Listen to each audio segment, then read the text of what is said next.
Your call has been forwarded to an automatic voice message system. 0123 is not available. At the tone, please record your message. When you have finished recording, you may hang up or press 1 for more options. Hello Will, hello Laura, it's Rachel Fairburn here. I'd like you to pay a visit to the Clink Museum in London because it's a really delightful day out and you'll see lots of lovely things. We normally do like a false start bit, but we're not talking about anything. We just said, shall we record?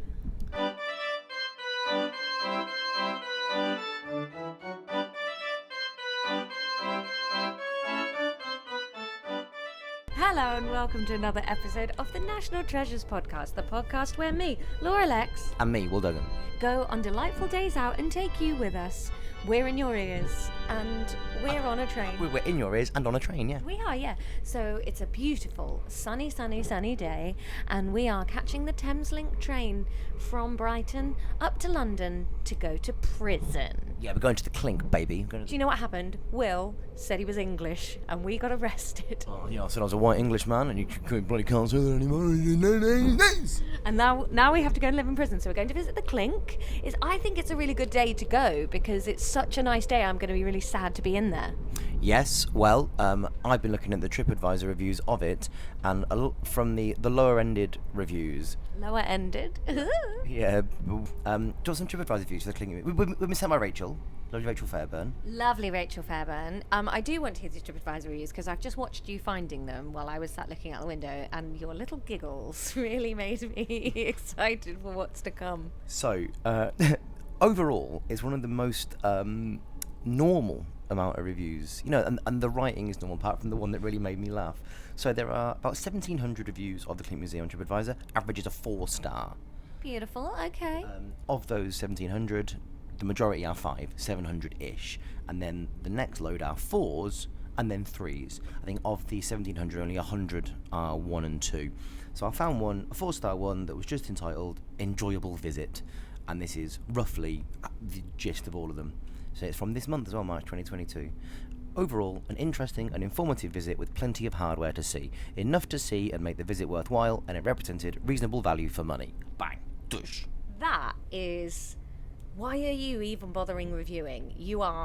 That is the straightforwardest review I've ever heard in my life. You are the outlier of TripAdvisor reviewers, because you're someone that goes outside and sees people. You're normal. Hardware. No. Not even like apparatus, exciting things. There's some hardware, goodbye. Yeah, good. This is a robot going to visit a prison. I walked around thinking this is value for money, I enjoyed the exhibit, have a pleasant tomorrow. The lower value of reviews seem to focus very much on two things. One is that they call it a bit run down, a bit tired, needs a refurbishment. It was never a 5-star establishment, and it's fucking old. Yeah. And the second one... Well, but if you refurbed it, it would be less impressive, because the whole point is that it's a garbage Clink. Yeah. If I walk in and think, I'll have to live here, I've done a bad job. Oh. And the second one is that if you're not that engaged, you can do the whole thing in about 20 minutes. Yeah, I can do Alton Towers in 10 minutes if I don't go on any of the rides. But the nicer ones are saying, it took us an hour, now 2 hours. Quite a few of them said it was very busy. Like, good, that's nice. But this one really made me laugh. So You want to try being in there when it's rammo full of people being arrested for being poor, mate. Yeah, when you sleep with 9 people and 1 million rats. Very poor service. This one really made me laugh. So it's a 1-star review, and the title of the review is Plastic, Nothing Real. And it said, it's smelly, it's dark, it's small.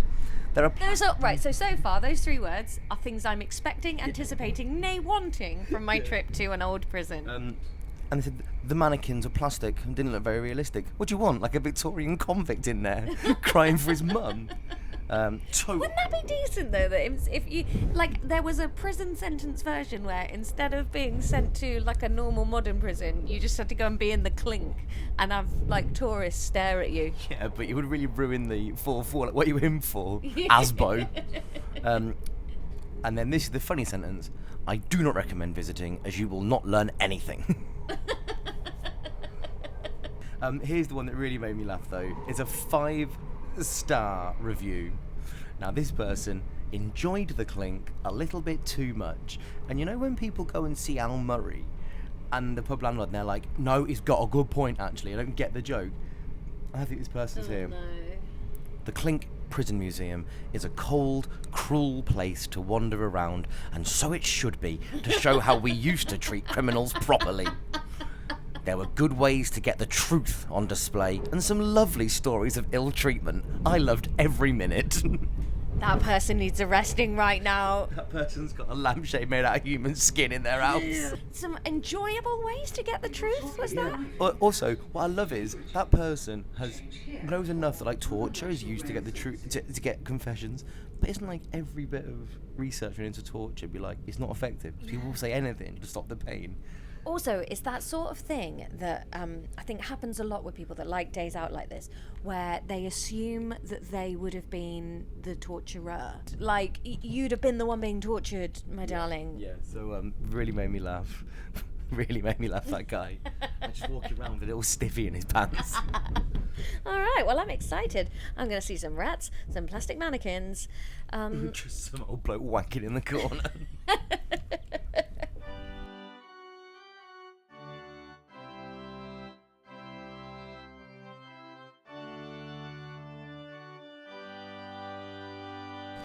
The South Bank is well nice, isn't it? Yes, it really is. It's my favourite part of London. I like it all. Everything from the Globe to the BFI to that little market that sells books to... Especially on a day... I'm not finished, Oaxaca. Especially on a day like today, the South Bank really reminds me of when I lived in London and I didn't necessarily have the money to do a lot. So, like, a very cheap thing to do would be to just walk to the South Bank and be here. There's a bar on the South Bank called I want to say the Understudy, and I will because that's what it's called. Where when I was a single man, I was single and I was new in London, so it was all very exciting to me still. I would arrange to meet dates at the Understudy or Buckingham Palace. And on one week when I was really putting it about, I think I went to like 3 nights in a row with 3 different girls. Did the staff look at you like, who's this absolute lad? Yeah, but that's how everyone looks at me always. people right now walking on South Bank are thinking, wow, the Tate Modern, and that's probably the sexiest for fuck's sake, Laura's just thrown tea at everyone. What's the point of this? Oh no, there's tea everywhere. I was really trying to take the tea bag out so that I didn't get tea all over me. Well, you shouldn't have thrown the tea everywhere then. Well, thanks for listening. Oh, it's really hot. It's tea. You've owned that tea about 19 seconds. Are you okay, if I should ask? Are you okay? Sorry. Well, I'm a bit burned, but you know, these things happen. You've got tea all over you. Oh, God, I have got tea all over me. There's a bin over there. Take this with you.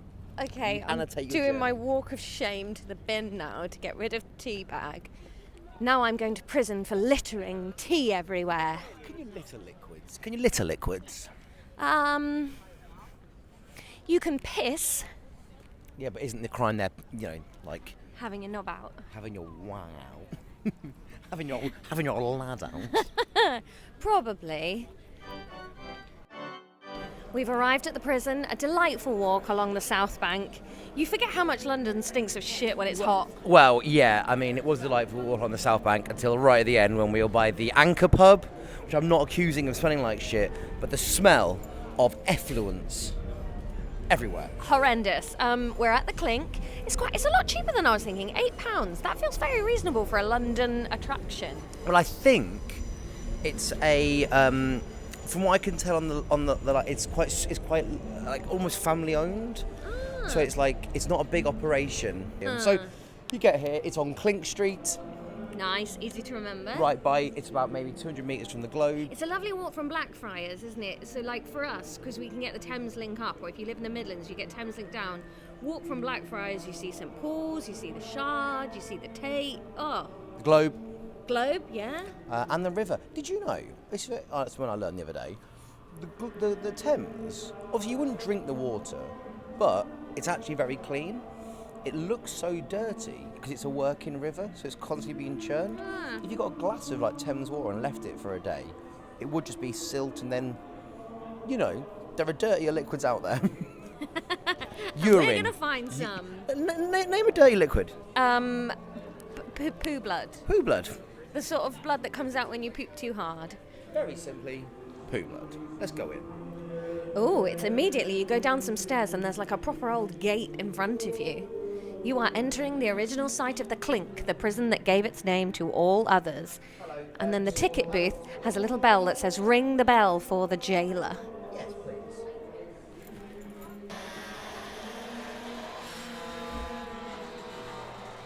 Yeah, that was decent, that, yeah.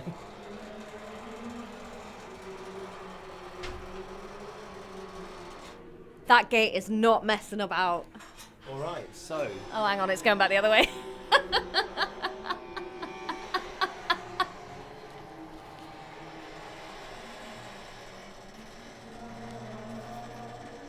That gate is the equivalent of an actor that's got one line and is like, I am making it into every review of this show. I'll tell you what, 5 stars, that gate.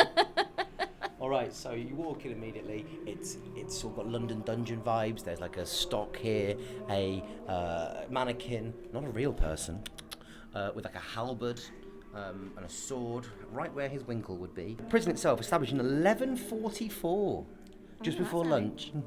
Hey, we love that joke here at the National Treasures podcast. Great. Well, shall we head in? Yes. Another creaking door. Oh, okay, we're in. We go through a door, and I believe we're in the bishop's room, and there's some signs on the wall about medieval Southwark. 900 years ago, the Thames was much wider than it is now. And its southern bank was marshy ground dotted with small islands of higher ground called hoops. I'm already learning. I'm already learning. I also, just to tell you about the wideness, I learned that last week on a tour of the Globe Theatre, because the original Globe was like 200 metres further, because they didn't have the embankment and everything. It was literally just they were at the... yeah, the mercy of the tides. The busy depots and barracks of Roman Southwark had long gone, replaced with farmland and parks belonging to the wealthy monasteries that stood on the south bank. So Southwark, the Southwark, okay, that's where Southwark comes from. Okay, cool, love it. The defensive earthwork guarding the southern end of London Bridge, the city's first bridge, was established as a borough around 886. A 3-number year. We hate those on years and years. I'll tell you what, 886 though. Yes, please. From the very beginning, it was London's poorer, louder, wickeder neighbourhood. Did you know that the shore to the west of the bridge was known as Bankside and is a playground for rich and poor alike? Just some things that it provided. Like dog, cock and bear baiting? Yeah, now I like to think of that as not dog baiting, cock baiting and bear baiting. Dog, cock and bear baiting. You want to go down the south bank for a bit of dog? All right, so... Cock baiting, that's what I do every time I step outside the house.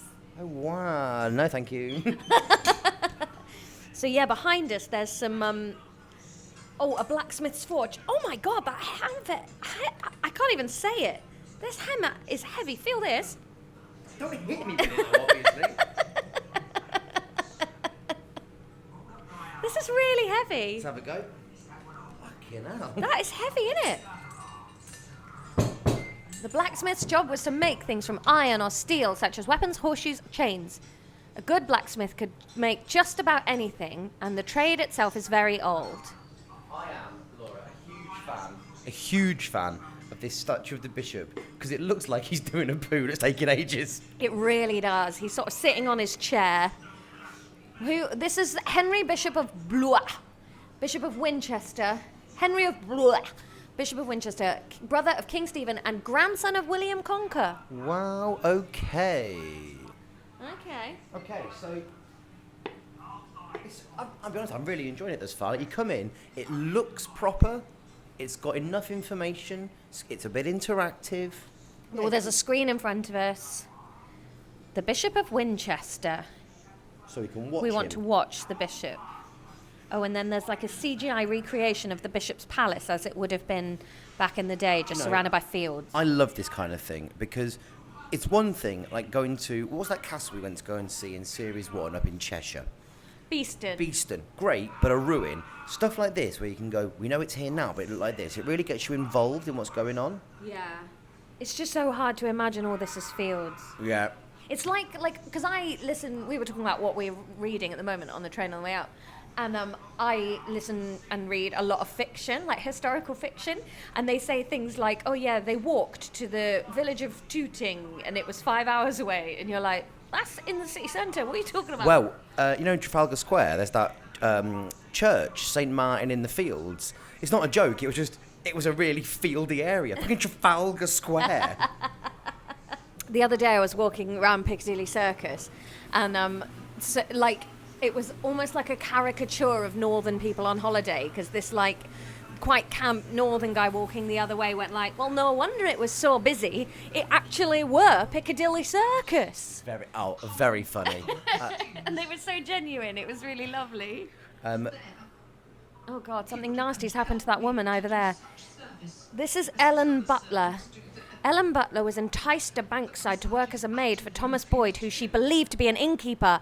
Do you think he's going to be an innkeeper? No, I don't think he is. I don't think he is at all. Oh, no. When she discovered the kind of house he really kept and what her work was to be, she refused and left. Boyd faked evidence against her and had her imprisoned in the Clink.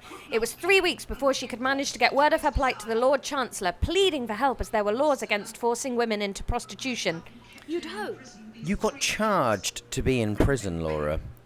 The charges that were taken from you when you were entered, the admission, the hire of your room, in brackets, jail cell, bed, bedding, lighting, fuel, food, water, not clean, ale. The price to attach your fetters and chains. What? This is like buying a fucking flight from EasyJet.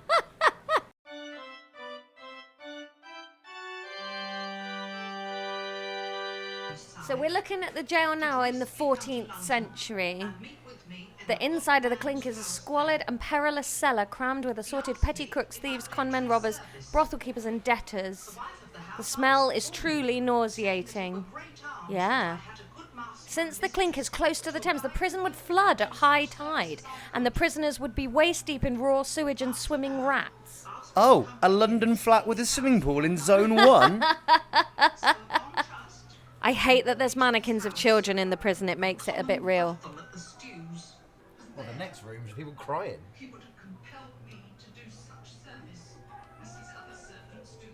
Oh, that's interesting. The prison seems to have acquired the nickname the Clink in the 14th century from the clinking sound made as the jailer hammered the manacles closed. Really interesting. And then, by the next century, the whole district had been named the Liberty of the Clink. Now, I love it, stuff like this. You could have told me all of this in a sanitised room, and I'd have got the same information. But the fact that, it is a bit claustrophobic, and we're not tall, that we're close to the ceiling, and there's stuff hanging everywhere. There's lots of laundry hanging from the ceiling in this room. Lingerie? Laundry. My apologies. I just love it. It really... Oh, and there's different pillory types. The pillory holds the victims still so that they can be pelted with rubbish. A 4-man pillory. Oh, the revolving pillory was a clever refinement. Any prisoners stepping forward to avoid a missile would drag the others along too, adding further indignity to the degrading spectacle. Fascinating. And there's just a child crying. Oh. Oh no, there's photos here of excavating graves from the bone. From the bone? From the ground. Half of the bones are of women aged over 35. Oh, God. And the rest are babies. Oh, okay. You know the personal TripAdvisor didn't like the mannequins? Yeah. They're sick. The mannequins are great. Yeah. If they were any more realistic, it would be, genuinely upsetting. Because that's the problem. You need it to have a little bit of horrible histories-esque silliness about it. Otherwise, it is just horrendous. Oh, my God. There was a guy in here, Bishop John Hooper, in 1555. And he was burned alive outside Gloucester Cathedral. Wow. A lot of priests in here. Yeah, well, I guess that, there was a lot of religious upheaval around the 1600s. They were constantly changing the religion of the country, so people were like sticking to being Catholic despite the fact Elizabeth had made it all Protestant. Yeah. And like the Cromwell years of like kicking out Cardinal Wolsey and changing it over. I devoted myself entirely to prayer and meditation. Every moment There's a little stuffed rat on the floor down there. Oh, yeah. Because Southwark always had been the most tolerant district of London, it was a natural home for people that wanted to be separate from the Church of England. Ooh. Oh, so it was like a place where people started to plan for moving to America. Now, though, I read a book, and I think this is more your area than mine. We think of the Puritans as like, oh, we're off now, but they were like religious extremists. Like, they were mad. Oh, yeah, and like the ones that actually left here to go to America, I think they spent like 15, 16 years living in the Netherlands first, and then like didn't gel well with the locals because of course they didn't, they were nightmare, then came back here and then went off to the Americas. I think we discussed that in a Years and Years, didn't we? Yeah, maybe. And if you want to listen to Years and Years, you're on our Patreon. Pew pew! Ooh, what's this? In the 1600s, so because we're next to the theatre, I think they've got some items that have been archaeologized from around here. Did you know that at low tide of the Thames, near where the theatre is, you can often find little clay pipes? So you know my little one-use vape pen? Yeah. They sold like little clay pipes that were quickly made with enough tobacco for like a smoke. So you just buy it and then just chuck it in the river and go and see your play. I think we might be about to walk into the torch a bit. So, Oh, look at this great door here, like a wooden door with the holes in it. So you can, please, sir, give me something else to eat. oh, Laura, look at this. Oh, no, it is the torture room. So it's like a chair where with straps for your, like leather straps for your hands and feet, and then one for, I imagine, your neck, and then sort of a man in the Iron Mask style helmet with a depressor for your tongue. I think you've actually touched this. I tell you what's horrible, though, is it's hard to tell whether this was for torture or for women in childbirth. Oh, God. That's so heavy. Imagine that on your head. Do you want to sit in it? No, I don't. Oh, there's a little cell here that you can look into. Oh, no, they've got, like, small versions of a stretching rack. And they've got a little, like, Ken doll on it being pulled. So that's the rack, and you just stretch the victim. What's this one here? The Scavenger's Daughter and Skeffington's Irons. Although the rack was said to be the ultimate instrument of torture. Why are you reading it when it's upside down to you? Irons, invented by Sir William Skeffington, Lieutenant of the Tower of London, compressed the victim, causing great pain as well as bleeding from the nose and ears. They also had the advantage of being easily portable. Oh my god, it's horrible. So the Ken doll is in like sort of like child's pose if you know yoga, and then they're basically in a vice. Very similar to and they like, just get squeezed up. If you don't know yoga, very similar to like the Islamic prayer position. And if you don't know the Islamic prayer position or yoga, they're just sort of crouched over. And if you don't know what crouched over means, doggy style. They don't know they're how to get doggy style. Everybody knows doggy style. Oh, that is truly horrible. There's something about having the dolls on these, and the dolls have been fashioned into like black onesies with black hoods over their heads. Also, the skin on the the flesh, the skin of them that you can see has been dirtied. So it's not like a new Ken doll. They've, you know, when you get a bit of paper and put a tea bag on it so it looks old. They've done that to the Ken doll. By the way, it's probably not a Ken doll. It probably is a knockoff, but you can't see his head, so who knows?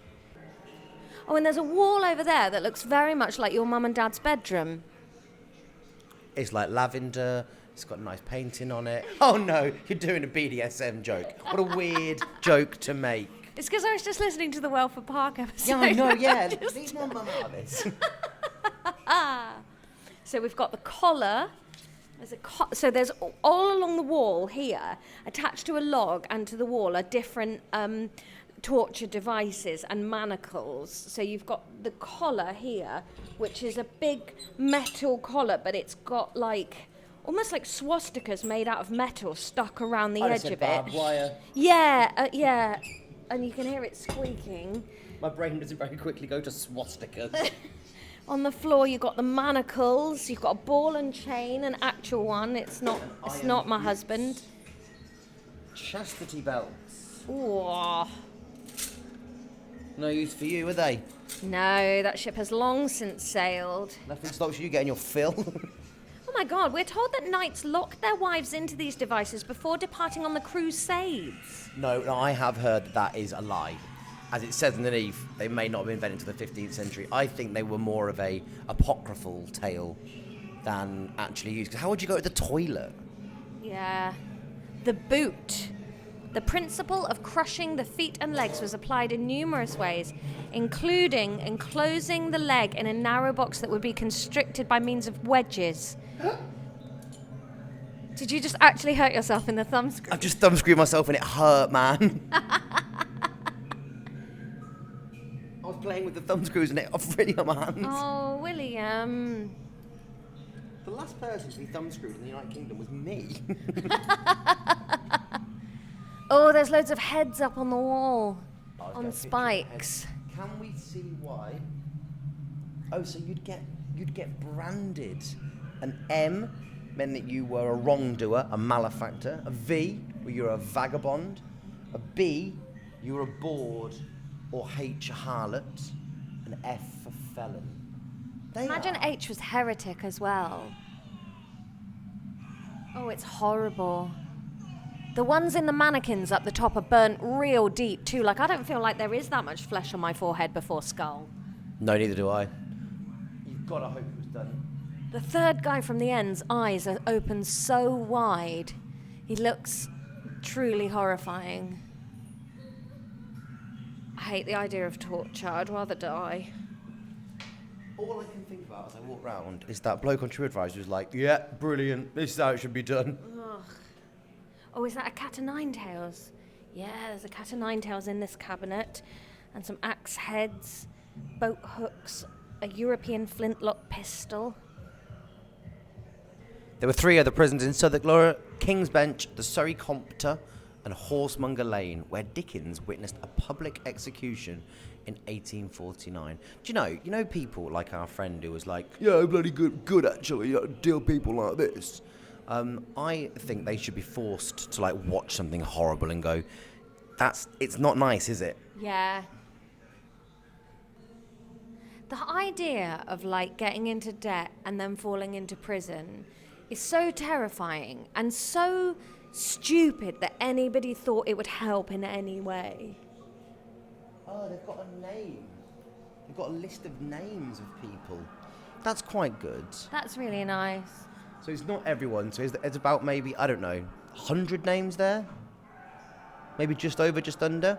And then many more whose names have been lost. But like, you know, Adam Dowse, John Lothrop, Ellen Butler, we mentioned her earlier, Margaret Hathwick, Many others whose names have been lost in time. Priest Saxey. The drunkard's cloak. Oh, look, they'd make you stand in a barrel. That's what would happen to you, Will. I'm not a drunk.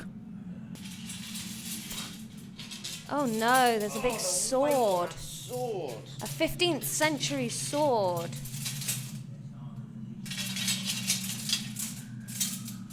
Whoa, the heavier sword weighed 18 kilograms. Well, I lifted it. Usable in one or two hands, it is clasped midway between the arming sword and the true two-handed sword. I mean, you've really got to have some upper body strength to wield the fucking thing. Do you know what the gibbet reminds me of? So the gibbet's like a cage that you sort of, I imagine, die in.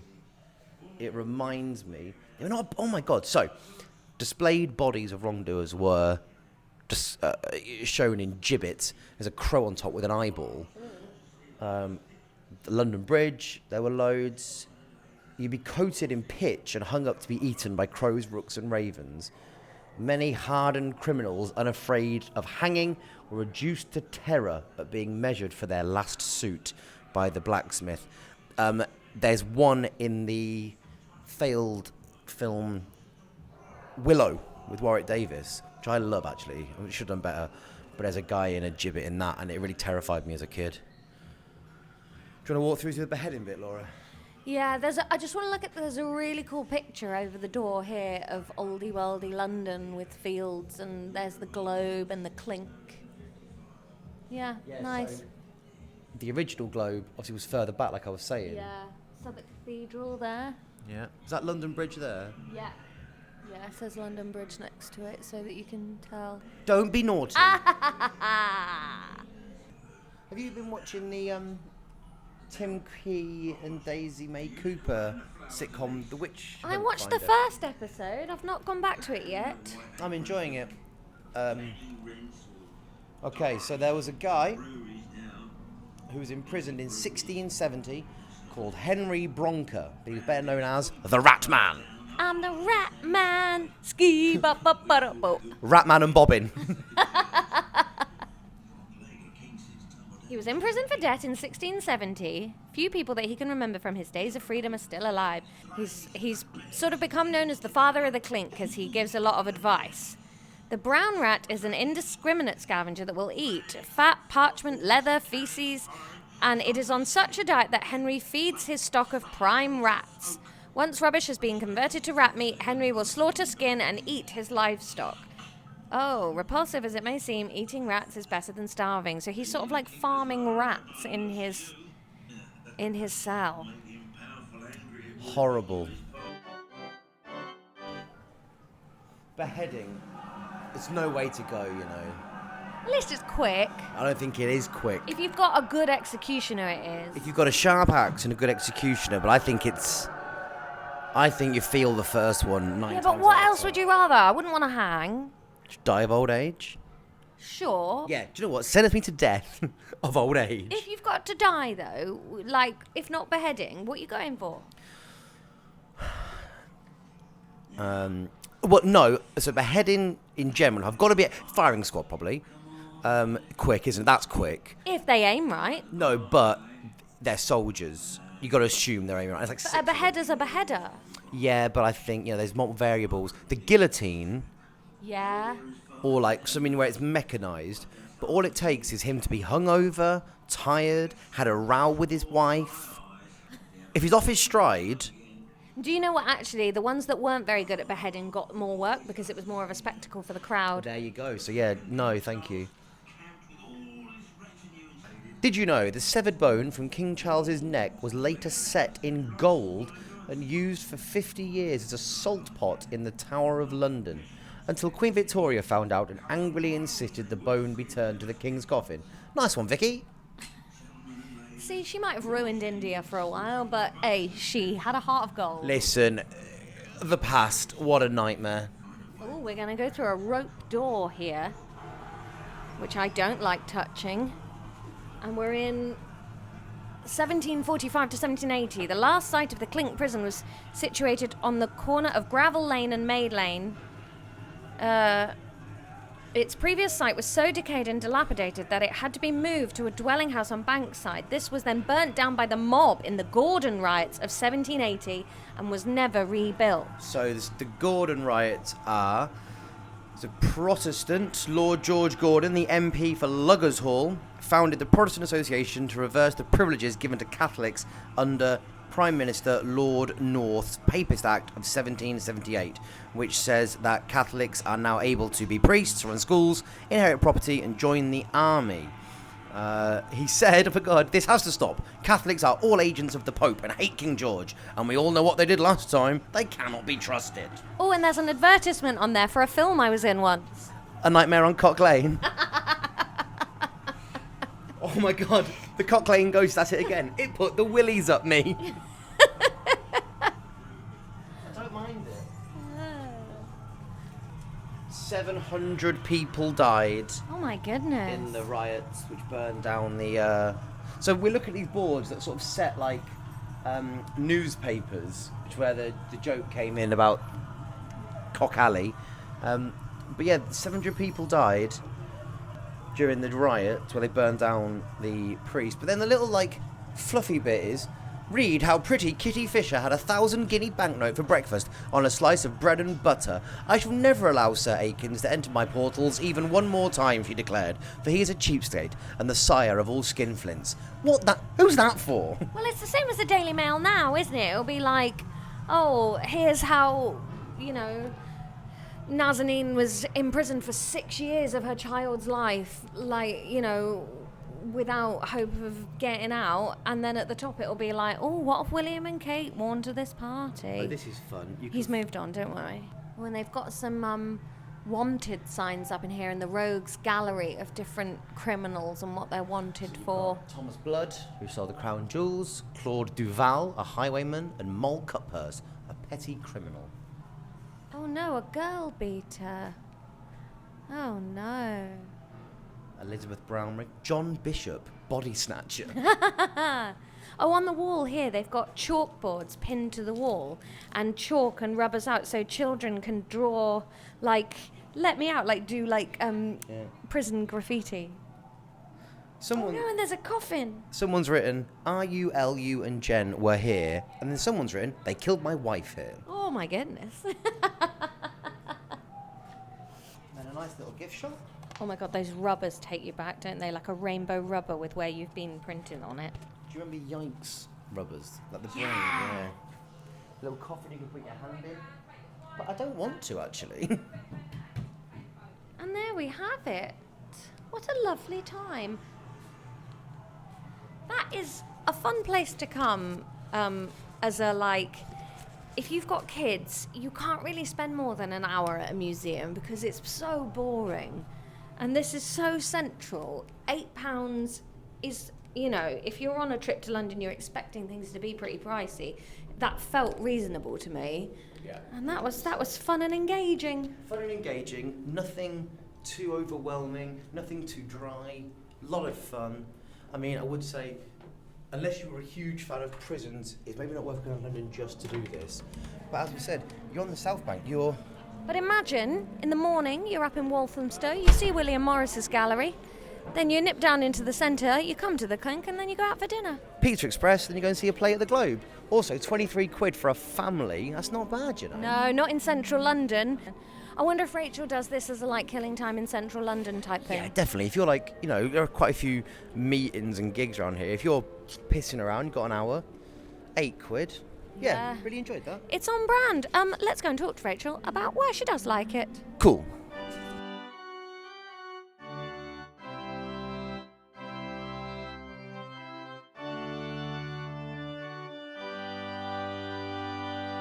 And here we are now with the lovely Rachel Fairburn. Hello, Rachel. Hello, mate. How are you? Very well, thank you. How are you? Absolutely. I like that you fine. did a creepy tongue thing there to greet Rachel. That, you can always tell when you really know the guest because you are weird. Yeah. Also, he did that, and I didn't bat an eyelid. No, you didn't. Yeah. Hi, Will. Are you Hi, Will's Will. mum? Hi, Rich. How are you? You all right? Well, how are you both? Are you both well? We're good. Yeah, Good, we've good. had a lovely time at the Clink. Oh. What a place, eh? It's amazing.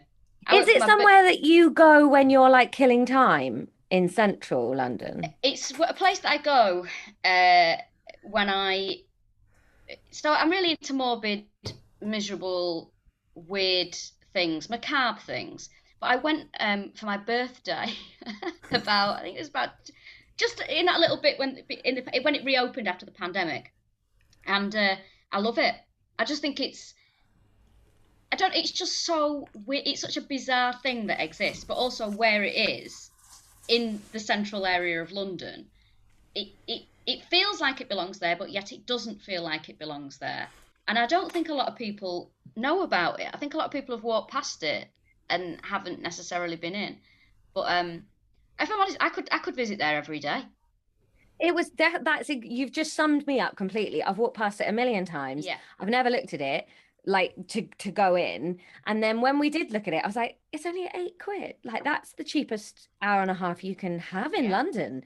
And not that 8 quid's not a lot of money for some things, but for killing an hour and a half in London, I'm if I got 2 coffees, I'd spend 8 quid. And we did get 2 coffees. We did get 2 coffees.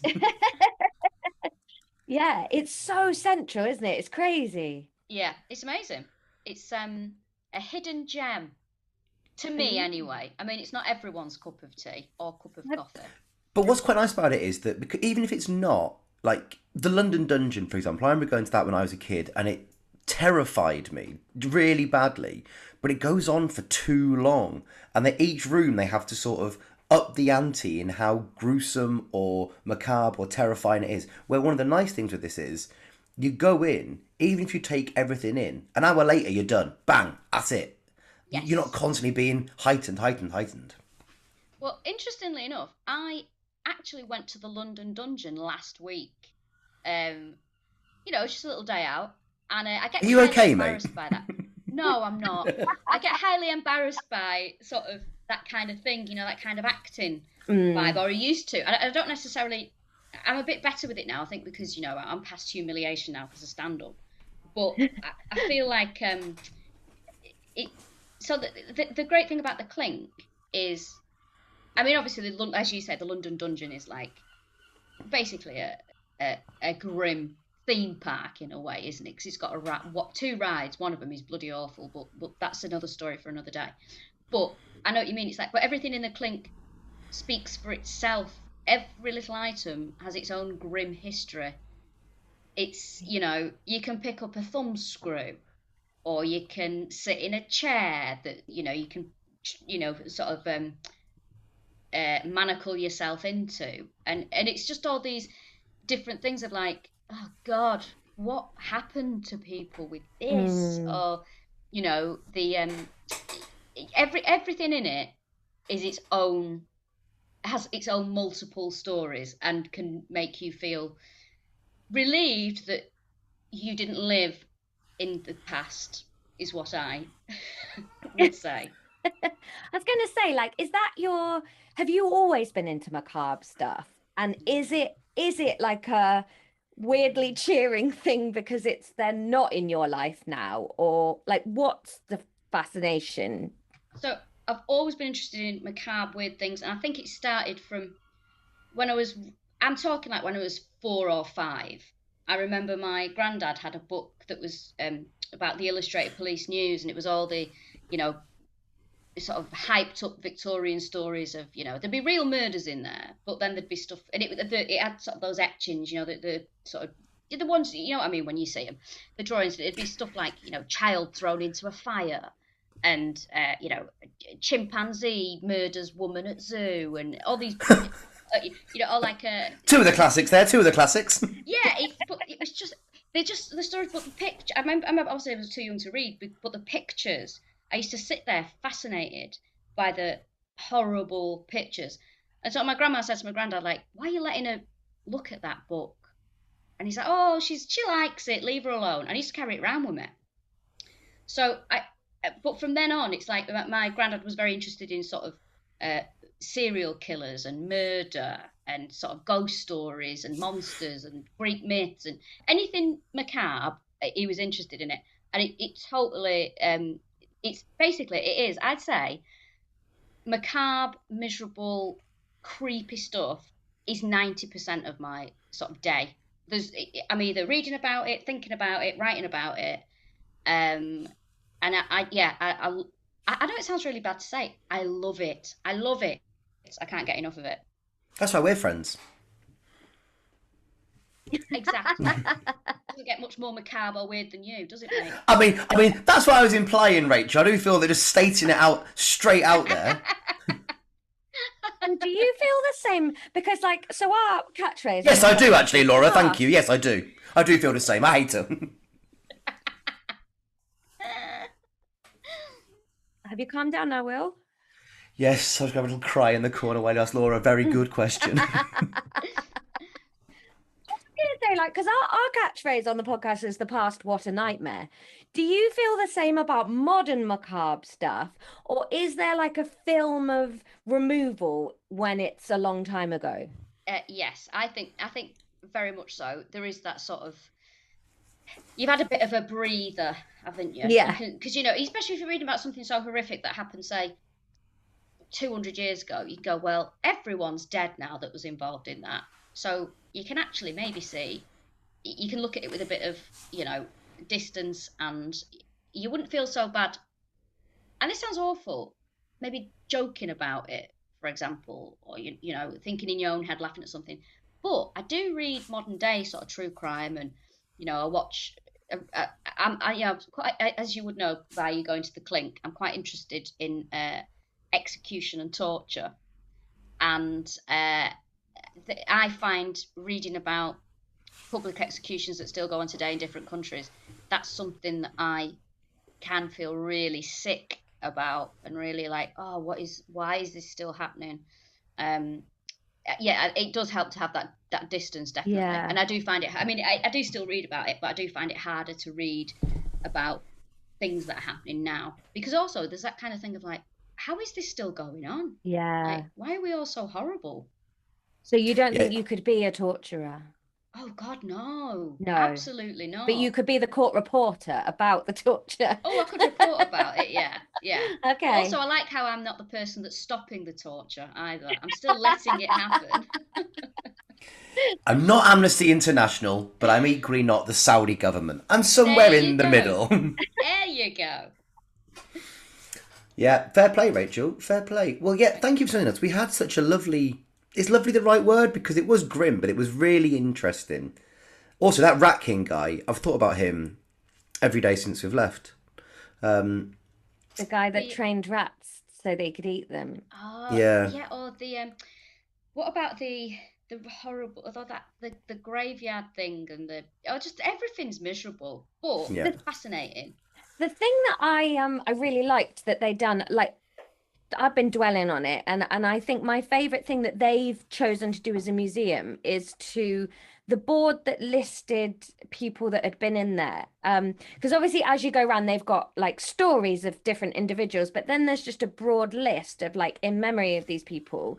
Because like, yeah, I think it is too easy to be like, oh, they were villains and scoundrels and they were criminals from another time and all these priests. But then like you look at that many names and you go, oh man, they were just people. Like they were human beings with the same nervous system we had, and they were up to their ankles in raw sewage. Like it does make you sort of go, oh no.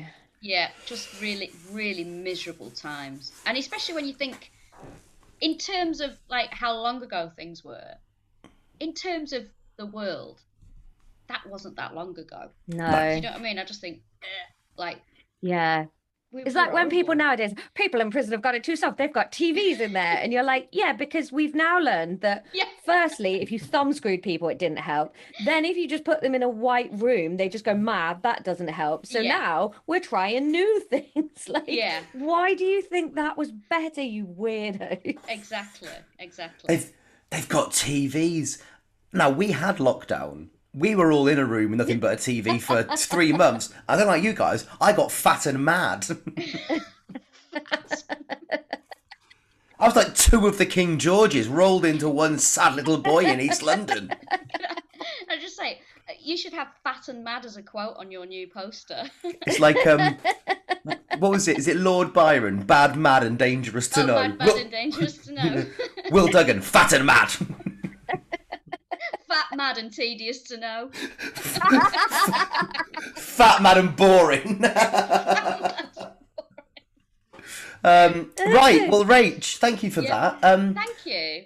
Rachel, obviously, I imagine everyone who listens to this does know where they can find you, but in case anyone slipped through the net, what can people come and see you doing? Oh, God, I'm terrible at this bit. I'll be at the Edinburgh Fringe this August. Ooh. You can pop up there and see me. You brave soul. I know, I don't know what I'm doing, mate. I'd rather be in the Clink. I loved seeing you a few years ago when your dressing room was the same as Werewolf. And once a week, I'd just see you in there in your nice like onesie, and I'd be like, "Oh, that's nice." It was nice, that dressing room. I enjoyed that. People coming in and out. Other than that, right. I do a podcast about serial killers called All Killa No Filla. And if you want to find out wherever else I might be, just follow me on Twitter or Instagram at Rachel Fairburn. Hooray! Smash in. I already do, but if I could do it again, I would do it twice. Oh, Laura. Rach, I'm going to unfollow you and then just refollow you so you get that lovely endorphin kick. Thank you. Amazing. Thank you so much, Rach. Thank you. Thanks Bye. for having me. Bye. And there we William. go. Oh. You do it. No, you. William. Professional. Laura and Will. They're so professional. They're super professional. Yes. There we go. A lovely little chat there with the lovely Rachel Fairburn. Good episode, that, wasn't it? Chat. It was a good episode, Will. Thanks for coming with me. Thanks for joining me. Thanks for listening, listeners. Thanks for if you'd being like yourselves. to upgrade from being a listener to being a delitioner in the super elite squad of delights that listen to everything we put out, all you have to do is head to patreon.com/National Treasures and just sign up. I'll be honest with you, though. Let me just interrupt you there quickly while I do that. I think we should probably just say that clearly so that they can... I did. That's the clear... National Treasures. How are you spelling treasures? Treasures. Treasures. URES. This is why we fail. But we fail on our own terms. Do you know what? Don't go there then. I don't want to see a single Patreon sign up this week. Just get away. It's a bold move. It's a bold move. Get out of here, you scoundrels. We don't even want your money. Ugh, we do. Your money is so fit. Your money is delicious. I want to kiss I want your to put your money money in my bum. I want to put your money in my bum. You sign up this week, I will send you a photo of a fiver rolled up in Will's bumhole. And if you don't, I'll send you 3.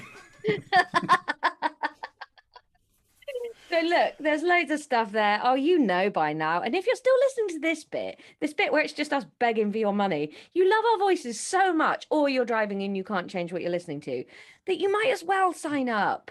You fools. No, I don't think you're fools. I love you. Will, can you end this, please? Otherwise, I'm just going to keep talking forever. So long, fools!